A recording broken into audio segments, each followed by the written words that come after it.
How to check Zipcar mileage included for our plan. Knowing how much mileage is included on our Zipcar plan helps us avoid unexpected overage fees, so we could end up paying extra. So let's see how we can check it step by step. For that, we can open up zipcar.com in a browser. I'm gonna open it up in a browser.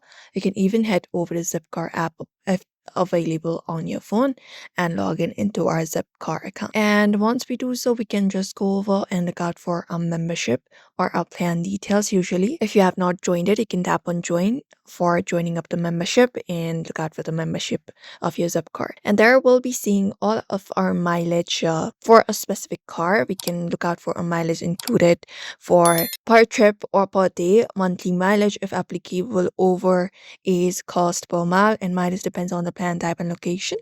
And you can even just go over and look out for this section right here where we can enter up a location where we want to use and select a car. You can search and select a car and scroll to see for your mileage, to see your mileage and your monthly mileage if available, and over age a cost per mile because mileage depends on the plan type and location, as I said.